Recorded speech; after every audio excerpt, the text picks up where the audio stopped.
watching Newsday TV. Thanks for joining us this Thursday evening. I'm Jill Wagner, in tonight for Ken Buffa. The owner of the Bayville Adventure Park is facing 30 years in federal prison. Donald Finley pled guilty to disaster relief fraud and wire fraud today. Prosecutors say the Locust Valley man secured millions in COVID relief funds and used it to pay for his lavish lifestyle, including buying a house in Nantucket. The 61-year-old now has to repay more than $3.2 million and pay a $1.25 million fine. He also faces potential time behind bars.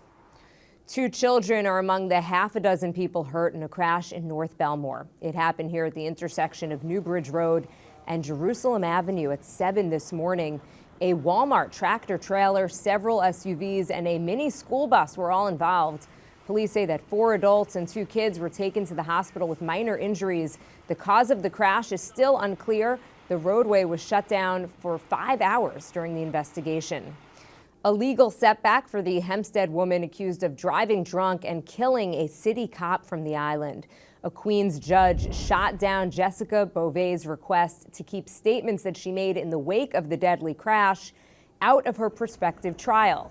Prosecutors say that the 34-year-old hit NYPD detective Anastasios Sakos in April of 2021 on the LIE. Sakos was from East Northport and married with 2 children. Beauvais is due back in court in July when a trial date could be set. The Cora man accused of trying to murder a Suffolk County police officer arraigned on a 13-count grand jury indictment this morning. Our Cecilia Dowd was in court for the hearing and has this story from Riverhead. Suffolk County police officers packed a Riverhead courtroom Thursday to support their fellow brother in blue, Officer Michael LaFosse, who was shot earlier this month. Alleged gang member Janelle Funderburk was arraigned on a 13-count indictment. The top charge, attempted aggravated murder of a police officer. The prosecutor said Funderburk extended a gun at chest level at the officer in an attempt to kill him. Funderburk, who has a lengthy criminal history, pled not guilty and is being held without bail. While the Suffolk PBA praised the judge and prosecutors, we are very unhappy with the state of affairs here in New York State. We feel that this is indicative of a broken justice system. This individual had numerous brushes with the law, and he's only 20 years old, and at no point did the justice system intervene effectively. The shooting happened May 11th in Coram. LaFosse was shot in the upper right thigh. Fellow officers provided life-saving first aid. Funderburk is also accused in a gunpoint robbery a few days prior. His attorney, Christopher Kassar, denies his client is a gang member and said the defendant suffers from mental illness. My client and his family want to express their sorrow and apologize to Officer Fauci for what occurred. We intend to fight the case vigorously. He does admit to what occurred, but again, he did not have an intent to kill him.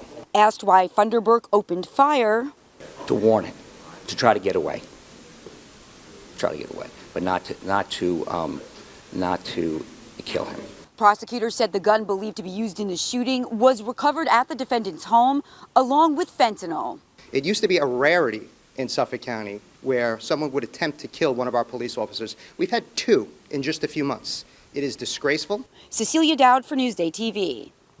Thanks, Cecilia. The unofficial start of summer is this weekend, and that means tens of thousands of people will be taking to our beaches. Doctors are reminding you to slather on sunscreen this summer.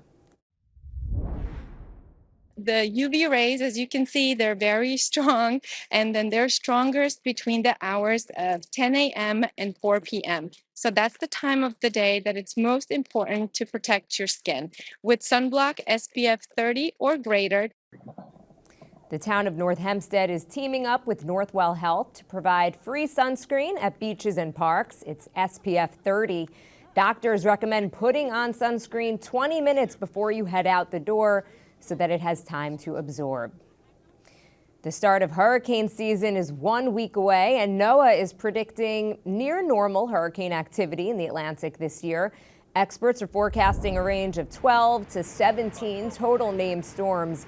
Of those, 5 to 9 could become hurricanes, including 1 to 4 major hurricanes. The Atlantic hurricane season is June 1st and runs through November 30th. A Great Neck sixth grader set to step on the national stage.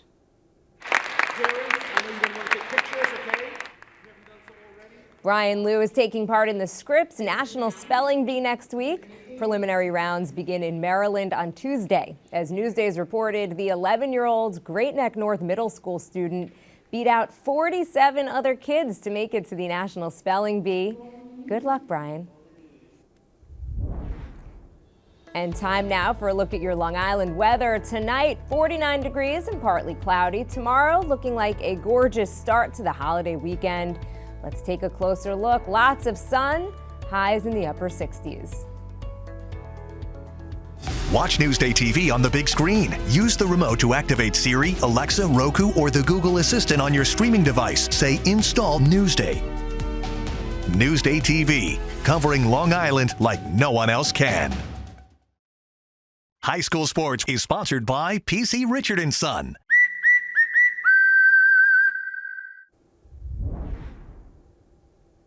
Sports now, and the undefeated MacArthur softball squad continues its winning ways, shutting out Bellmore JFK to wrap up their Nassau Class A semifinal. Pitcher Taylor Brunn was a big factor. She went 3 for 3 with 4 runs batted in. One of her hits was a homer. On the mound, she struck out 10 batters. MacArthur shortstop Colette O'Brien went 3 for 4, scoring 2 runs. After the game, both players spoke about how special this team is. It's not just a team, we're a family, honestly. It's definitely something special on and off the field. We all pick each other up no matter what. If someone makes a mistake, we're all there for each other. The final, MacArthur top Bellmore JFK 14-0. From here, the Generals will take on Clark in the Nassau Class A final. For the high school sports roundup, the latest on baseball, softball, and lacrosse playoffs, go to Newsday.com and click Get More below the Newsday TV video box.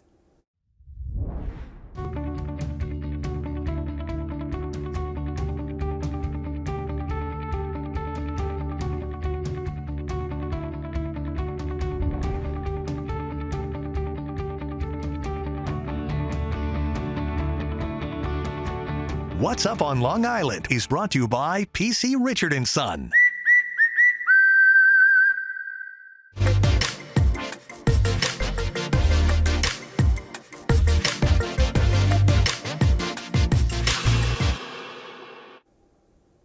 Here's a look at what's up on Long Island this Memorial Day weekend.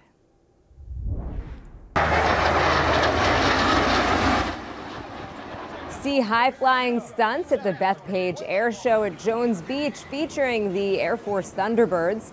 There's also the Army Golden Knights, the Marines F-35B demo, and more. It's Saturday and Sunday at Jones Beach State Park. Or try your hand at street painting or just admire the work of others at the Mosaic Street Painting Festival. It's noon to 5 Sunday in downtown Riverhead. Run or walk a 5K or a mile through the vines to benefit the New York Cancer Foundation. It's Sunday at Pindar Vineyards in Peconic. The event features live entertainment and a glass of wine at the finish line. For admission info and more events, click Get More below the Newsday TV video box on our homepage. It's National EMS Week, and some local students are learning some life-saving lessons. Shari Einhorn continues our exclusive series, Tools of the Trades. No pulse, no breathing. What are you going to do? Start CPR. Okay, start CPR. Learning life-saving skills as a teenager. Stay clear of patients. Analyzing. We sat in on the emergency medical technician class here at Uniondale High School. We're teaching them how to recognize medical emergencies and treat the patient accordingly. Still have to maintain an airway on the patient. Recognizing is only one part. Reacting is the other. Then what are you going to do? Insert it. Which way? Touching the roof of the mouth. Samuel Sanchez is part of the Army ROTC program now and plans on becoming a firefighter. He says this basic medical training will give him a good head start. It spoke out to me a little bit more than college and trade school, and I just want to see if it's my future. Juniors and seniors here learn everything from how to assess a patient to helping to deliver a baby and everything in between. Normal breather, you make sure it goes up to at least 15. I feel like I'm gaining more experience when I do hands-on and I'm learning faster. Senior Anna Hernandez says she saw lots of doctors as a child for bad asthma. Now she wants to be one. I've been growing up very much going in and out of hospitals, so I think that's been a great impact in me to come to do the same thing that the doctors did to me. At the end of the school year, students in the course here at the high school will take both a written and a skills exam. Once they pass both of those, they will be New York State certified EMTs. Probably what gives me the greatest pleasure when I teach is to know that some of these kids are going to go out and make a difference. We're spot on with the skills. You guys are doing a good job. In Uniondale, I'm Shari Einhorn for Newsday TV. Very cool. You could read more about the tools of the trades on Newsday.com. Click Get More below the Newsday TV video box. Get more of the stories you've seen on Newsday TV at Newsday.com. Plus breaking news, investigations, things to do, restaurants, and other Long Island news you can't get anywhere else. At Newsday.com, covering Long Island like no one else can. You're watching Newsday TV. I'm Jill Wagner. Thanks for joining us. We leave you now with a look at your 7-day forecast.